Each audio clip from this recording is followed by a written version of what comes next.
ජනවාරි 8 වෙනිදා ශ්‍රී ලංකාවයි. කොළඹට නුදුරු තදාසන්න ප්‍රදේශයක ටොයෝටා කොරොල්ලා වර්ගයේ රථයක් ඉක්මනින් පාරේ ගමන් කරමින් තියෙනවා. මේ රථයේ රියදුරා බොහොම පරීක්ෂාවෙන් වටපිට බලා බොහොම සැකෙන් තමයි මේ මෝටර් රථය එලෝගෙන යන්නේ. හැබැයි ඉතින් හදිස්සියෙම මොහුට මේ කාර් රථය ඉක්මනටම නවත්තන්න සිද්ධ වෙනවා. ඊට පස්සේ අපිට ඇහෙන්නේ වෙඩි හද කීපයක්. මේ කාර් රථය ඇතුලේ හිටියේ දේශපාලඥයෙක්වත් පාතාල නායකයෙක්වත් නෙමෙයි. මොහු ජනමාධ්‍යවේදියෙක්. නමින් මොහු ලසන්ත වික්‍රමතුංග. මොහු අපි කවුරුත් හොඳින් අඳුරන සන්ඩේ ලීඩර් පත්තරේ නිර්මාතෘ. එහෙම නැත්නම් ප්‍රධාන කර්තෘ.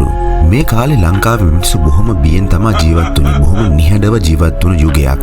හැබැයි ලසන්ත මේ කිසිම දෙයකට බය නැතුව දූෂිත දේශපාලඥයන්ගේ වැරදි එලෙපිටම අනාවරණය කරන්න පටන් ගත්තා. මොහු බොහොම දරුණු දූෂිත දේශපාලඥයන් කීප දෙනෙක් එක්කම මුහුණට මුහුණ සටන් කරා. අන්තිමේදී මේක හින්දම මොහුගේ පැත්තට බොහොම දරුණු හතුරන් කීප දෙනෙක්ම හැරුණා. හැබැයි ලසන්ත නොබියව මේ හැම දෙයකටම මුහුණ දුන්නා. නමුත් මෙයාගේ හිතේ කොහේ හරි තියෙන ඇති කවදා හරි මට මේ මිනිස්සු කරදරයක් කරයි කියලා. ඉතින් මේක නිසා වෙන්න ඕනේ ලසන්තගේ අන්තිම ආටිකල් එකේ ලසන්ත ලිව්වේ මාව කවුරු හරි කවදා හරි මැරුවොත් එහෙම ඒ ආණ්ඩුවෙන් තමයි මාව මරන්නේ කියලා. ඉතින් මේ පත්තරේ ගියපු ආටිකල් එකේ හැටියටම ඊට දින කීපයකට පස්සේ ලසන්තව වෙඩි තියලා ඝාතනය කරනවා. දැන් මේ හැම දෙයක්ම සිද්ධ වෙලා අවුරුදු ගානක්ම ගත වෙලා ඉවරයි.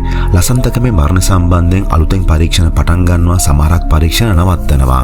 මේ අතරේ මිනිස්සුන්ව නොමග යවන්නත් ඉතින් ආරක්ෂක නිලධාරීන් කීප දෙනෙක්වත් මේ මරණ සම්බන්ධයෙන් අත්අඩංගුවට ගන්නවා. නමුත් ඉතින් පේන විදිහට නීතියත් මේ වෙනකොට දේශපාලනයට යටත් වෙලා තියෙන්නේ. මේක හින්දා ලසන්තගේ මේ මිනි මැරුම හිමීට පැත්තකට තල්ලු කිරීමක් වීගෙන යනවා. නමුත් ලසන්තව ඇත්තටම මරපු මේ කුරිරු දේශපාලඥයෝ මේ හැම දෙයක්ම බලාගෙන බොහොම සැහැල්ලුවෙන් තමයි ජීවත් වෙන්නේ. නමුත් ලසන්ත වෙනුවෙන් පෙනී සිටින මිනිස්සු කොට්ටාශයක් තාමත් මේ රටේ ඉන්නවා. අනිත් අතට ලසන්ත වගේම නොබියව ඉදිරියට යමින් නිර්භීතව ක්‍රියා කරන මාධ්‍යවේදීන් කීප දෙනෙකුත් මේ වෙනකොට රටේ බිහි වෙලා තියෙනවා. මොවුන් මේ හොර තක්කඩි දේශපාලඥයින්ගේ හොරකම් මැරකම් සොයා ඔවුන්ව නීතියේ රැහැන්ට හසු කරගන්න පුදුමාකාරයෙන් උත්සාහයක් දරනවා. ඉතින් මේ වගේ ඇත්ත කතා කරන්න බය නැති එක මාධ්‍යවේදියෙක් හරි ඉතුරු වෙලා ඉන්නකම් අපිට හිතා ගන්න පුළුවන් ලසන්ත වික්‍රමතුංගට වෙච්ච මේ අසාධාරණයට කවදා හරි නීතියෙන් පිළිසරණක් ලැබෙයි කියලා. මේ තමයි මැරුවත් කවදාවත් නිහඬ කළ නොහැකි හඬ ලසන්ත වික්‍රමතුංග.